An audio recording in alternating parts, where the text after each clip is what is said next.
Welcome to Elaine Clark VO Real Talking Tips, where it's all about communication. I'm the author of There's Money Where Your Mouth Is, a complete insider's guide to earning income and building a career in voiceovers, and voiceovers for podcasting, how to develop a career and make a profit. I'm also the creator of 2 Elaine Clark apps, Activate Your Voice, 5-minute exercises to strengthen your speaking voice, and Adding Melody to Your Voice, speech improvement instruction and workout.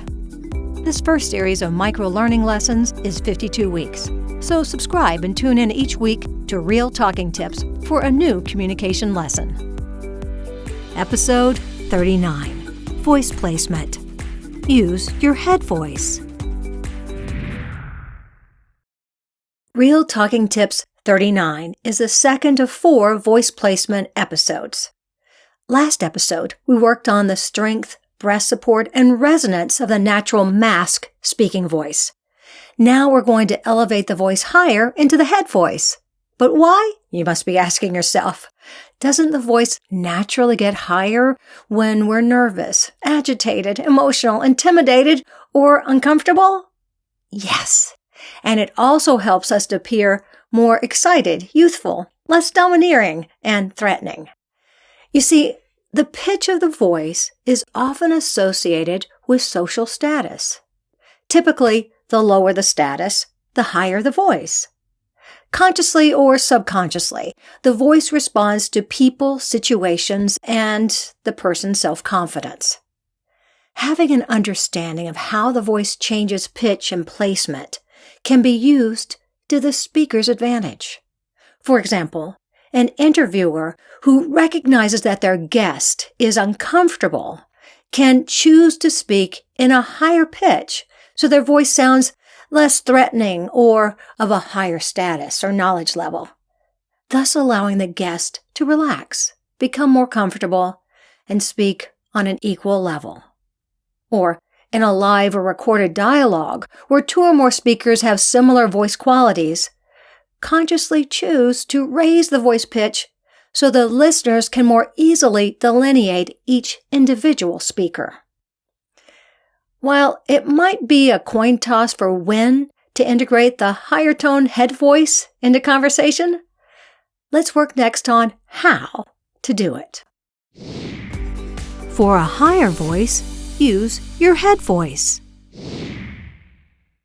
The vibrations and resonance of the head voice are, not surprisingly, in the skull or head. The higher speaking tones can easily sound weak and thin, so the higher voice needs the same, if not more, of the breath support we worked on in episode 38, where we grounded ourselves, brought the breath up from the bottom of the body, the diaphragm pushed the breath up higher, and the voice projected up and out.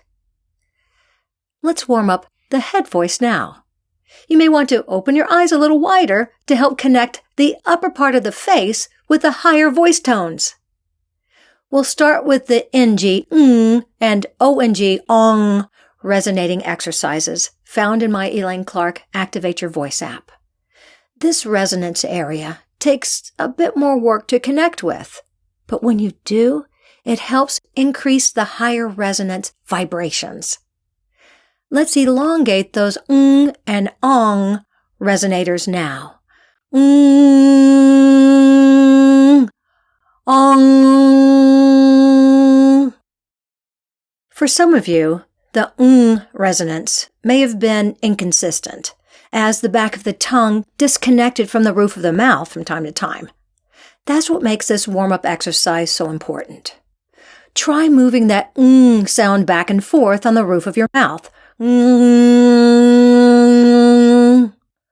Now, say the word ping and hold on to that final resonance. Ping! Next, let's repurpose that 5-word M-buzz series from episode 38. This time, rather than adding more resonance to the M-buzz, open the mouth wider on the U vowel in the middle of the words. Hum, num, drum, strum, crumb.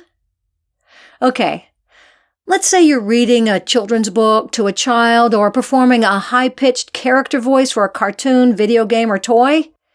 You can create that higher-pitched voice starting at your normal or lower speaking voice and glide a word up and then down on the musical scale, opening the mouth wider on the vowel. I'll demonstrate with the word wow. Wow! Let's put these head voice warm-ups to practice in this next section. Cross the speaking bridge from the mask voice to the head voice. During these warm-ups, some of you may have noticed a voice crack, thinness, or inconsistency of the voice when you tried adding resonance or used a vowel to glide up from a lower voice to a higher voice placement. There's a musical bridge or mixed voice area where the two voice placements, in this case lower and higher pitches, come together briefly and then separate. Warming up the voice helps minimize voice cracks and dropouts.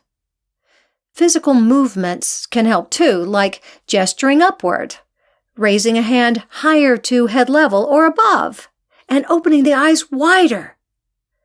We're also human, so don't forget that age, gender, and physiology of the throat anatomy can play a factor in the strength, power, and musical range of the speaking voice. The following are a variety of ways to use the higher head voice. 1. Calming an uncomfortable guest in a podcast or interview show. Start the interview from a higher head voice and drop the voice lower. I'm excited to introduce my new guest and host of Real Talking Tips, Elaine Clark. 2. People in a live performance, recorded dialogue, or interview have a similar sounding voice. When the speaker becomes aware of speech similarities, the voice can subtly change from a lower voice pitch and rise to a higher note. That's incredible, but what happened when you realized the similarity? 3. Audiobook narrators often have to perform a variety of characters to imply the age and gender of young children, youth, or higher voice females. I didn't know where he was, so I came here. Can you help me? 4. A baby in a cartoon, video game, and toy gurgles, cries, and coos. Mama! I want Mama! Oh, Tata! Depending on your personal and work needs, consider ways to add the head voice into your speech pattern. Chances are, if you're a doctor, you probably don't want to use the baby head voice when you say, "Nurse, hand me the scalpel." If you have small children you like to read to, place some of the younger characters in your head voice. And don't forget to be aware of circumstances, people you're interacting with, and desired outcomes so you can make quick adjustments to the voice pitch in interviews, live performances, and recording sessions. Join me next time in Real Talking Tips, episode 40, for the third voice placement lesson.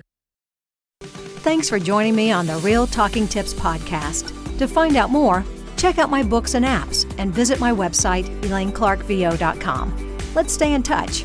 Become part of the Real Talking Tips community. Hit the subscribe button and use #RealTalkingTips, #ElaineClarkVO.